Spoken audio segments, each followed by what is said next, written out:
మునగాకు శుభ్రంగా కడుక్కోవాలి. కడుక్కున్న తర్వాత బ్యాల్ ఉడికి పెట్టుకోవాలి. ముందుగా బ్యాల్ ఉడికి పెట్టుకొని బ్యాల్లో 50% ఉడకాలి. ఉడికిన తర్వాత కడుక్కున్న మునగాకు వేసుకోవాలి. బ్యాల్లోకి పెట్టుకోవాలి.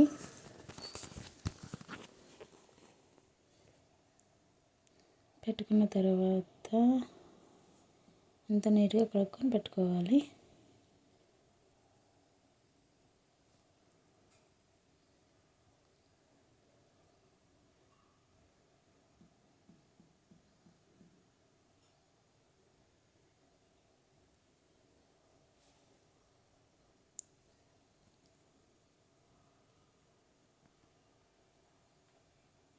కొంచెం ఉప్పు కూడా వేసుకోవాలి టేస్ట్ కోసం.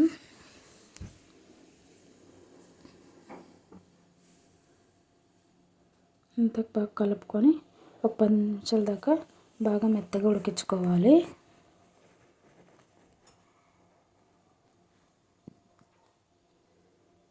ఉడికిన తర్వాత దానికి పళ్ళెంకి కావాల్సిన పల్లీలు, శనక్కాయ విత్తనాలు, ఎండుమిరపకాయలు, అలాగే తెల్లపాయలు, పల్లీల పొడి చేసుకోవాలి. ఇప్పుడు అవి పొట్టు తీయకుండానే మిక్సీకి వేసుకోవాలి. పొట్టు తీయకుండా మిక్సీకి వేసుకుంటే బాగా పొడి పొడి వస్తుంది. పొట్టు తీసినామంటే ఉండలు కట్టిపోతుంది పొడి. అందుకని పొట్టు తీయకుండా అలాగే వేసుకుంటున్నాం. ఇప్పుడు ఉడికిందనమాట మునగాకు. స్టవ్ ఆఫ్ చేసుకొని దాని రసం సపరేట్ చేసుకోవాలి. అంటే వేరే పాత్రలోకి సపరేట్ చేయాలి. దాని రసం అంతా తీసేసిన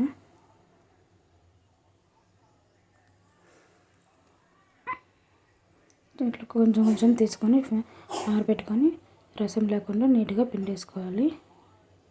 పిండిన తర్వాత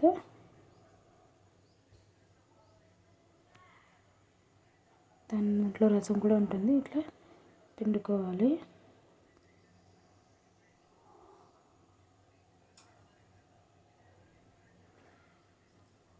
పిండిన తర్వాత మనం ఇప్పుడు పోపు పెట్టుకోవాలి.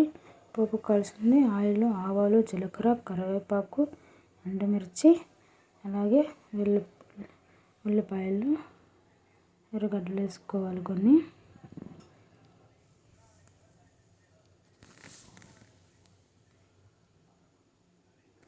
గోల్డెన్ కలర్ వచ్చేంత వరకు బాగా నీట్గా ఎంచుకోవాలి.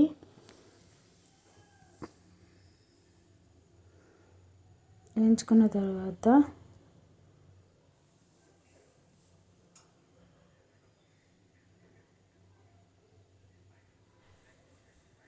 స్టవ్ ఆఫ్ చేసుకొని కిందకి పెట్టుకోవాలి. కిందకి పెట్టుకున్న తర్వాత మనం దాంట్లోకి మునగాకు వేయాలి. స్టవ్ పైన వేయరాదు, ఎందుకంటే స్టవ్ పైన వేస్తే మాడంటిపోతుంది. స్టవ్ పైన వేసుకోకూడదు. మంట పెట్టుకొని మంట ఆరిపోయిన తర్వాత వేసుకోవాలి. వేసుకున్న తర్వాత నీట్గా కలుపుకోవాలి. కలుపుకున్న తర్వాత పల్లీల పొడి వేసి నీట్గా కలుపుకోవాలి. మీకు ఎంత కారం కావాలో అంత కారం కలుపుకోవచ్చు. ఎంత పల్లీల చట్నీ పొడి కావాలో మీకు అంత. నేనైతే దానికి సరిపడంత కలిపినాను.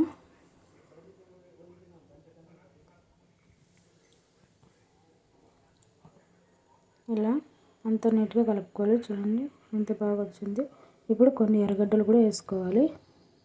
టేస్ట్ బాగుంటుంది.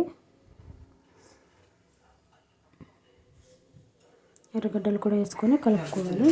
ఇప్పుడు దాని రసంకు కావాల్సినవి బ్యాళ్ళు, తెల్లపాయలు, కొత్తిమీర, కొన్ని ఎండుమిరపకాయలు, జీలకర్ర వేసుకొని మిక్సీ పెట్టుకోవాలి. మిక్సీ పెట్టుకున్న తర్వాత ఇలా వస్తుంది.